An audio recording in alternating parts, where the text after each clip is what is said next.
سلام و عرض ادب خدمت مخاطبین عزیز. امیدوارم که اوقات خوشی رو سپری کنید. من محمدم و امروز اولین کتابی که انتخاب کردم با هم بریم بخونیمش کتاب شازده کوچولو هست، اثر آنتوان دو سنت اگزوپری، نویسنده فرانسوی، متولد سال 1900 میلادی و درگذشت 1944 و این آثار شاهکار سال 1943 یعنی یک سال قبل از درگذشت اون در نیویورک منتشر شد و این اثر هنری تا این لحظه طبق اخبار رسمی بالای 200 میلیون نسخه فروش داشته و به قدری محبوب بوده که در سال 2007 در فرانسه به عنوان کتاب سال برگزیده شد. یعنی درست 64 سال بعد از انتشار اون. فکرشو کنید که چقدر شاهکار این اثر هنری.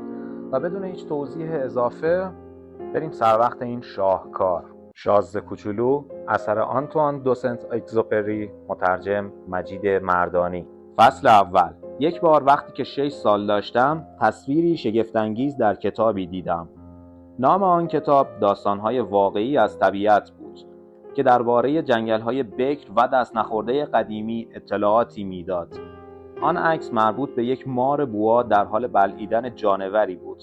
تصویر چیزی شبیه به این شکل. کتاب به این موضوع اشاره داشت که مارهای بوا شکار خود را بدون اینکه بجوند درسته قورت می‌دهند. بعد آنها قادر به حرکت نیستند و مجبور خواهند شد برای هضم شکارشان به مدت 6 ماه بخوابند. من عمیقاً به این موضوع فکر کردم و بعد از کمی تمرین موفق شدم که با مداد رنگی اولین نقاشیم را بکشم. نقاشی شماره 1 من این تصویر بود. شاهکارم را به بزرگترها نشان دادم و از آنها سوال کردم آیا از نقاشیم وحشت می کنند؟ اما آنها جواب دادند وحشت؟ چرا باید کسی از یک کلاه وحشت کند؟ اما نقاشی من کلاه نبود. آن تصویر یک مار بوا در حال هضم کردن یک فیل بود. ولی از آنجایی که بزرگترها نمی توانستند این موضوع را بفهمند، نقاشی دیگری کشیدم.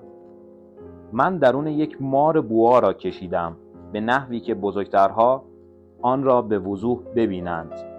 همیشه باید همه چیز را به آنها خوب توضیح دهیم. نقاشی شماره 2 چیزی شبیه به این شکل بود. این بار بزرگترها مرا نصیحت کردند که به جای کشیدن مار بوا از بیرون یا درون وقت خودم را صرف یادگیری جغرافی، تاریخ، ریاضیات و دستور زبان کنم. به همین دلیل من در 6 سالگی از کاری که ممکن بود مرا تبدیل به یک نقاش بزرگ کند منصرف شدم. من از اینکه در نقاشی شماره 1 و نقاشی شماره 2 شکست خورده بودم ناامید شدم. بزرگترها هیچ وقت خودشان به تنهایی چیزی را درک نمی کنند. برای ما کوچکترها هم سخت است که همیشه و تا ابد همه چیز را به آنها توضیح دهیم. بنابراین من تصمیم گرفتم حرفه دیگری را انتخاب کنم. رفتم و خلبان شدم. تقریباً به همه جای دنیا پرواز کردم. این درست است که جغرافی خیلی به دردم می‌خورد. با یک نگاه می‌توانم کشور چین را از آریزونا تشخیص بدهم. اگر کسی شب در یک جایی راه گم کند، جغرافی خیلی به کارش می‌آید.